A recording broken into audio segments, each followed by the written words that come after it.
In tudi naša Tjaša je obiskala gasilce v Borovnici, tam so se bojevali, peljali smo jim tudi nekaj hrane, pa si poglejmo tale naslednji prispevek. Slovenijo je v teh dneh prizadela velika naravna katastrofa in v teh razmerah so v veliko pomoč ljudem tudi prostovoljni gasilci.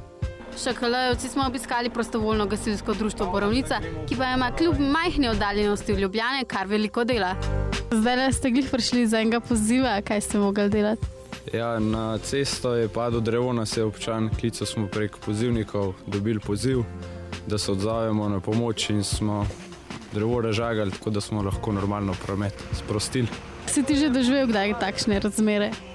Ne nikoli, pa tudi prebivalci Borovnice pravijo, da se je to kaj takega prvič tle zgodilo.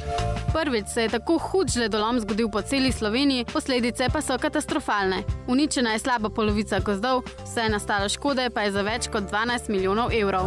Ja, drevesa so večinoma podirana na cesto, pa tudi na električne kable, tako da nam tudi elektrodelavci pomagajo.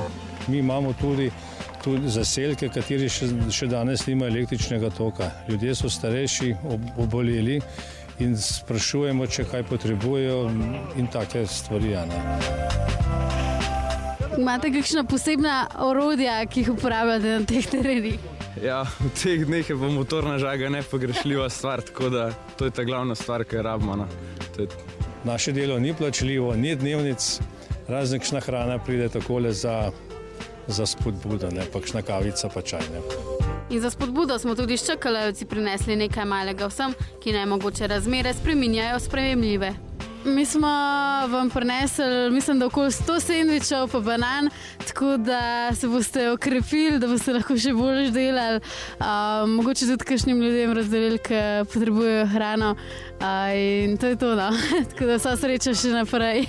Zelo presenečeni, se pravi, nad vašo dobrotljivosti, pa mislim, da tole ne bo vprašanje, spavo dato, ker imamo precej ljudi na terenu. Se pravi, 24 ur, možda vse izmenjujejo in treba ljudi nahraniti, malo ne moramo, ker hodi domov na kosila, treba tudi, sicer tukaj poskrbi občina za prehrano, tako da tako tega ni vprašanje. Še enkrat hvala lepa. Ni za kaj, hvala vam.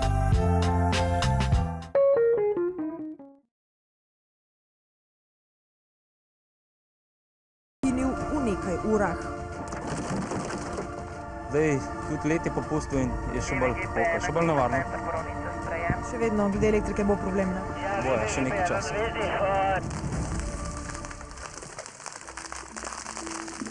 Župan Borovnice, kjer so bili prav tako kot v Postojni skoraj teden dni brez elektrike, kaže uničene električne vode.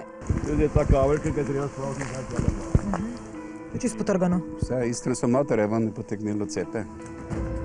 Na takšno katastrofo občina ni bila pripravljena, pravi župan. Po prejšnji poplavi smo ugotavljali, da rabimo šotore pa bivalne. Zdaj vidimo, da nam je agregatov premalo. Kaj bo, naslednjem bomo spet nekaj ugotovili. Tudi župan